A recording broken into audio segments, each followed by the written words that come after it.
नमस्कार बहनों और भाइयों। आज इस बात पर हम चर्चा करेंगे वह युवाओं से संबंधित है।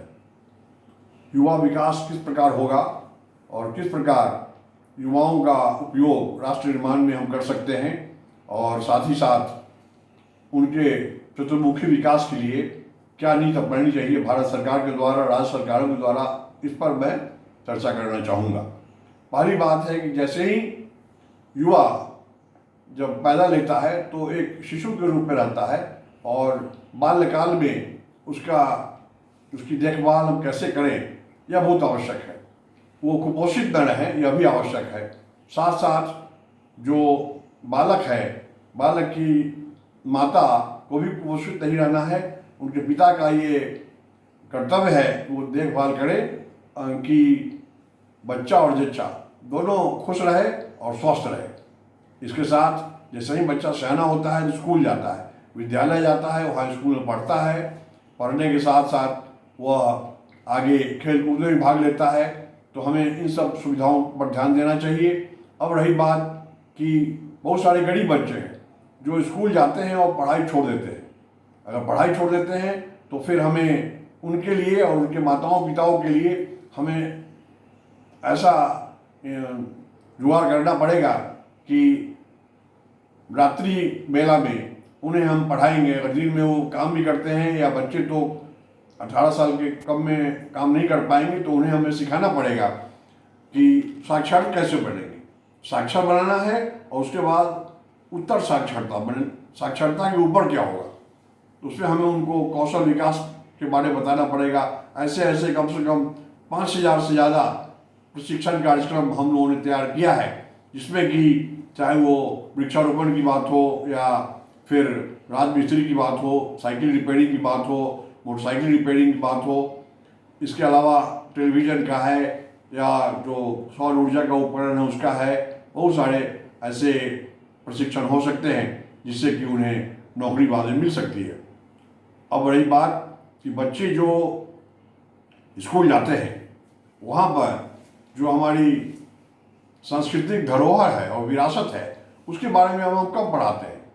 स्कूल में उन्हें अंग्रेजी माध्यम से, हिंदी माध्यम से उल्टी सीधी बात पढ़ाकर, और जो उन्हें आदमी बनने के लिए प्रशिक्षण चाहिए उसकी कमी लग रही है, उसे पूरा करना पड़ेगा।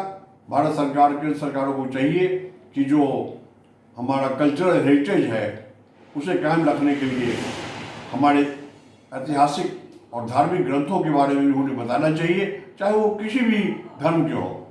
कोई हिंदू हो, मुसलमान हो या सिख हो या ईसाई हो या बौद्ध हो या जैन हो, कोई भी हो सकता है।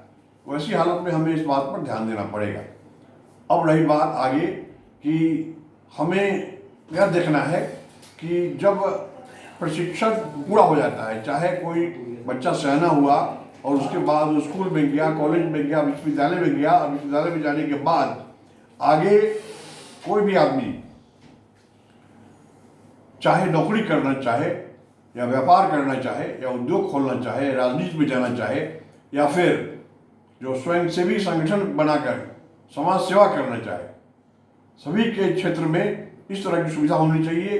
कोई गाइडेंस सेंटर होना चाहिए, काउंसलिंग सेंटर होना चाहिए, जहाँ जाए कहे कि भाई हमें ये कंपनी खोल लीजिए, हमें एनजीओ खोलना है, खोल लीजिए। इस खोलने के साथ साथ प्रशिक्षण भी होना चाहिए कंकरेंट। कहने का मतलब कि प्रशिक्षण भी हो रहा है, प्रशिक्षण की अवधि में आप जान भी रहे हैं कैसे खोलना है, और एक समय आएगा कि खुल जाएगा। तो इन बातों पर ध्यान देना पड़ेगा। उद्यमिता विकास के बारे में प्रशिक्षण देना पड़ेगा। किस प्रकार ज़्यादा से ज़्यादा भारतवर्ष में हम इस बात की चिंता करें कि रोजगार सृजक ज़्यादा हो, याचक कम हो, तभी जाकर हमें आगे बात बनेगी। अब देखना है कि जो बच्चे हैं, हमारे युवा हैं, उनके अधिकार क्या है। उनका अधिकार है कि उन्हें स्कूल, कॉलेज या यूनिवर्सिटी जाने के लिए उन्हें यातायात की सुविधा चाहिए, स्कूल में उनको भोजन चाहिए, घर पर ही भोजन चाहिए, उन्हें स्कॉलरशिप मिलना चाहिए, और उनके गार्जियन को भी देखना चाहिए कि बच्चा खुश रहे। बच्चा कपड़ा चाहिए, अगर अलग रह रहा है हॉस्टल में तो हॉस्टल में रहने की सुविधा है, उस पर भी सरकार को ध्यान देना चाहिए। अगर कोई युवा चाहता है कि राजनीति में आना, तो बड़ी अच्छी बात है। अभी प्रशिक्षित युवाओं की बड़ी कमी है राजनीति में, उन्हें ज़्यादा ज्ञान नहीं है राजनीति का, इसलिए हमें उन्हें मदद करनी पड़ेगी कि वो राजनीति में आ सकें और उसके बाद आगे जाकर राष्ट्र निर्माता के रूप में चाहे वो किसी भी पोस्ट पर हों वो आगे काम कर सकते हैं। जो युवा वैज्ञानिक बनना चाहते हैं तो सरकार को वैज्ञानिक बनाने के लिए भी अलग से प्रशिक्षण होना चाहिए, ताकि विज्ञान और शोध के बारे में आगे बढ़ के वो तकनीकी विकास और प्रौद्योगिकी विकास में सहायक हो सके। अंत में मैं ये भी कहना चाहूँगा कि जितने हमारे युवा हैं, हम चाहें तो आधा से ज़्यादा युवा को भी हम निर्यात कर सकते हैं, उनको हम स्किल्ड करके उनको पढ़ाकर हम ऐसे देशों में भेज सकते हैं जहाँ युवाओं की कमी हो गई है, जहाँ बूढ़े ही ज़्यादा हैं, वहाँ जाकर उन सरकार को मैनेज कर सकते हैं, वहाँ के प्रशासन में, प्रबंधन में भाग ले सकते हैं और इससे भारत वर्ष को भी और भारत सरकार को आमदनी होगी कि हमारे विदेशी मुद्रा आएगी। तो इस प्रकार हम युवाओं के समेकित विकास के लिए जो कुछ करें वो कम होगा। इन्हीं शब्दों के साथ आज के लिए इतना ही। बहुत बहुत धन्यवाद। जय हिंद।